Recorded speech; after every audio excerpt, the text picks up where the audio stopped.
আলহামদুলিল্লাহি রাব্বিল আলামিন ওয়াল আকিবাতু লিল মুত্তাকিন ওয়াসসালাতু ওয়াসসালামু আলা রাসূলিহিল কারীম।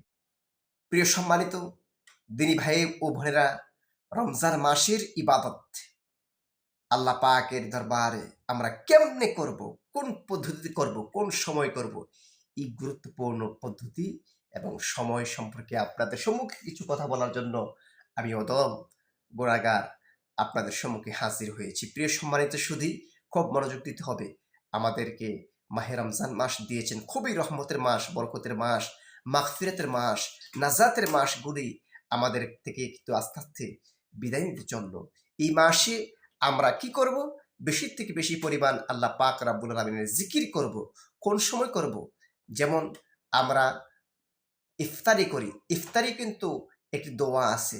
ইফতারের দোয়া যদি আমরা পরে ইফতারি করতে পারি, তাহলে আল্লাহ পাক রাব্বুল আলামিন আপনার আমার আমলনামার মধ্যে অসংখ্য অগণিত সওয়াব আল্লাহ পাক লিখে দিবেন। তারপরে সাহরির সময় দোয়া আছে।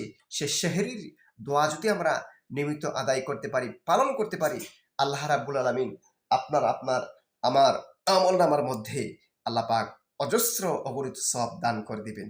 এইরকম ভাবে তাহাজ্জুদ নামাজ পড়বেন, বড় রাত্রে উঠবেন, একটু আগে আগে উঠে চুপি চুপি সহকারে আপনি অজু করে পাক পবিত্র হয়ে আল্লাহর দরবারে দাঁড়িয়ে যান।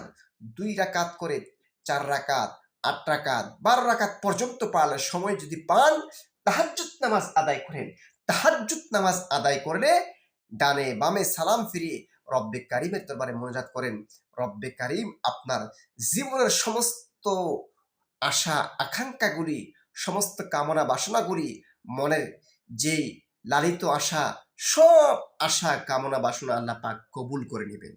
আমরা কি পারবো না এই মাহে রমজান মাসে এইভাবে আল্লাহ পাক রাব্বুল আলামিনকে রাজি খুশি করার জন্য ইবাদত করতে? ইচ্ছে করলে কিন্তু আমরা পারবো। আল্লাহ পাক যেন আমাদেরকে আমল করার তৌফিক দান করে।